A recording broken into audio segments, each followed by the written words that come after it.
नमस्कार।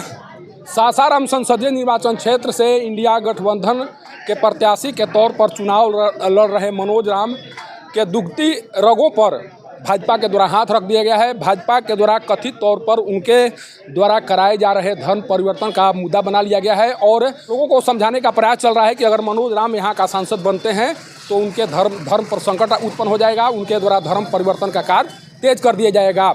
इसका असर लोगों के ऊपर क्या पड़ रहा है, क्या लोगों के द्वारा इसे समझने का प्रयास किया जा रहा है। लोगों के बीच में ये बहुत बड़ा मुद्दा बन चुका है। इसी को जानने के लिए हम अभी सासाराम के एक बाज़ार में पहुंचे हुए हैं, गोला बाज़ार में पहुंचे हुए हैं और यहाँ से लोगों की प्रतिक्रिया क्या है जानने का प्रयास करेंगे कि भाजपा के द्वारा जो अभी मुद्दा उठाया जा रहा है मनोज राम को लेकर वो कितना भारी पड़ने वाला है। सर, एक चीज़ हम जानने की कोशिश कर रहे हैं, इस चुनाव में भाजपा के द्वारा जो इंडिया गठबंधन के प्रत्याशी हैं मनोज राम, उनको लेकर कहा जा रहा है कि ये धर्म परिवर्तन कराते हैं। धर्म परिवर्तन कराने के क्रम में अगर ये सांसद बन जाते हैं तो आपके धर्म पर खतरा मंडराने लगेगा। इस तरह का जो मुद्दा उठाया जा रहा है भाजपा के द्वारा, क्या उसका असर चुनाव पर दिखाई पड़ेगा? ना तो क्या से पहले चुनाव तो भाजपा का यहाँ से जीत रहा है। भाजपा जीत रहा है यहाँ से। भाजपा तो जीत रही है, लेकिन जो एजेंडा सेट किया गया है भाजपा के द्वारा मनोज राम को लेकर, उसका असर दिखाई पड़ेगा उनके चुनाव पर? पड़ेगा, जरूर पड़ेगा। क्या पड़ेगा? बहुत पड़ेगा, क्या नहीं पड़ेगा। यहाँ जबकि सनातन को आदमी लोग दबा रहा है तो उसके विषय में तो आदमी सोचने पर मजबूर हो गया है ना। एक तरफ आप सनातन को दबाइए, दूसरे तरफ किसी को कह दीजिए कि अपनी संपत्ति उसको दे दीजिए, ये भी तो अच्छी बात नहीं है। माने जो आरोप लगाए जा रहे हैं वो आरोप कहीं ना कहीं इनके चुनाव को प्रभाव पड़ेगा। अच्छा, आरोप सही है या गलत है ये इसके विषय में हमें जानकारी नहीं है, लेकिन ये जो हवा उड़ता है तो कहीं से न कहीं उसमें अंदरूनी जो है सच्चाई रहता है। आपको लगता है कि ये कहीं ना कहीं मनोज राम के लिए भारी पड़ सकता है ये मुद्दा? हाँ, ये बात है। अगर मान लीजिए अगर आपको उस मुद्दे के आधार पर वोट करना है तो किसे करेंगे? ये तो उस दिन बताएगा, 1 तारीख को पता चलेगा। ये पहले नहीं, कहीं ना कहीं प्रभावित कर रहा है। प्रभावित पड़ा हुआ। सर बेरोजगारी मेन मुद्दा है, इसको लोग भुला जा रहा है। लेकिन बेरोजगारी मुद्दा तो है, लेकिन भाजपा के द्वारा अभी जिस मुद्दे को उठाया जा रहा है सासाराम में, जो मनोज राम है उनके ऊपर सीधे तौर पर अटैक किया जा रहा है और कहा जा रहा है कि उनके द्वारा धर्म परिवर्तन कराकर एक तरह से धर्म को संकट में डालने की कोशिश की जा रही है। ये मुद्दा कितना प्रभावी है? ये सब बेवकूफ जनता को बेवकूफ बनाने का सब इसका कोई असर नहीं पड़ेगा? कुछ नहीं। क्या नाम हुआ? कौन भाई? क्या सर आप भी आ जाइए, आज भी आ जाइए। आप नहीं बोल पाएंगे? आप सर, आपसे जानने का प्रयास करेंगे, आप दुकानदार हैं। अभी भाजपा के द्वारा लगातार एक मुद्दा को उठाया जा रहा है, कहा जा रहा है कि मनोज राम लगातार धर्म परिवर्तन का काम करा रहे हैं और अगर चुनाव जीतते हैं तो धर्म पर खतरा मंडराने लगेगा। ये इस तरह का मुद्दा जो उठाया जाए, भाजपा जीतेगा, कितनों कोई अफवाह उड़ावे उससे कोई मतलब नहीं है। लेकिन भाजपा के द्वारा ही ना मनोज राम को लेकर इस तरह के उनका काम है कहना, अब अपना विचार से सच्चाई प्रतीत हो रही है। भाजपा जीतेगा और काम कर रहा है, जो कर रहा है ठीक कर रहा है। भाजपा की जीत होगी यहाँ से। हाँ, देश में इंडिया गठबंधन भारी बहुमत से चुनाव जीत रहा है और सासाराम लोकसभा क्षेत्र से मनोज राम जी बहुत वोटों से चुनाव जीत रहे हैं। हमको लगता है कि कल 2-2.5 लाख वोट से जीतेंगे और मैं सब लोगों से अपील करता हूं, कांग्रेस के सहकारिता प्रकोष्ठ के बिहार प्रदेश के उपाध्यक्ष के हैसियत से, कि इंडिया गठबंधन के जहां जहां उम्मीदवार हैं उन सारे लोगों को भारी बहुमत से जिताइए और वोट दीजिए। इससे हम लोग का जो बाबा साहेब भीमराव अम्बेडकर का जो संविधान बना हुआ है उसका रक्षा होगा और महिलाओं की रक्षा होगी, बच्चों की रक्षा होगा, युवाओं की रक्षा होगा, बेरोजगारी दूर होगी। यही हमारी सबसे। देखिए, और लोग हैं और लोगों से समझने का प्रयास मेरे द्वारा किया जाएगा। जो भी लोग यहाँ पर हैं उनसे कोशिश कर रहे हैं कि यह मुद्दा कितना गंभीर हो सकता है।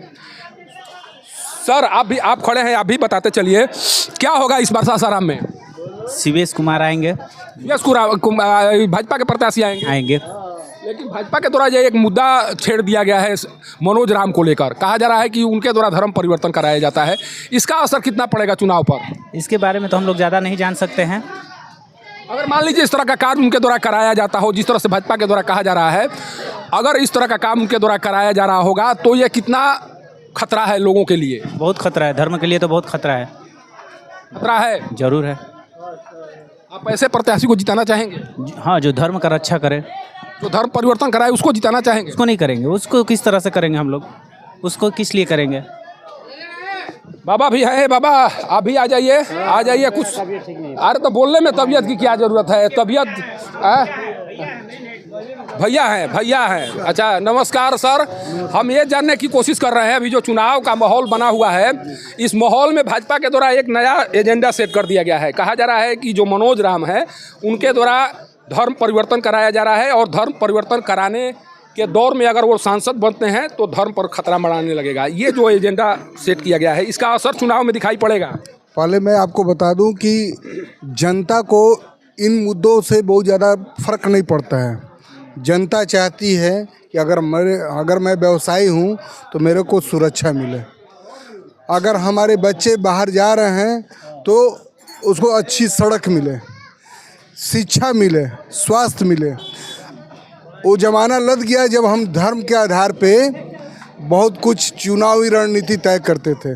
जो नए जनरेशन है वो विकास के मुद्दे को मेन थीम बना के चलते। विकास की बात कौन कर रहा है? कोई तो नहीं कर रहा है। चुनावी एजेंडा के तौर पर जो आप देख रहे हैं, कोई व्यक्ति बेरोजगारी या अन्य जो समस्याएं हैं उसको लेकर कोई बात करते हुए नजर आ रहा है। इसी तरह का एजेंडा तो सेट करने की कोशिश लगातार हो रही है। नहीं, मुझे ऐसा लगता है कि अगर तुलनात्मक अध्ययन करेंगे तो कुछ क्षेत्रों में बीजेपी विकास की बात कर रही है, क्योंकि अगर हम परमाणु संपन्न देश अगर हम बना पाए हैं तो उसमें बीजेपी की मुख्य भूमिका है। तो बीजेपी के द्वारा ही ने इस तरह का एजेंडा लाया गया है सामने। मनोज राम को लेकर इसी तरह का प्रचार प्रसार बीजेपी के द्वारा ही तो कराया जा रहा है।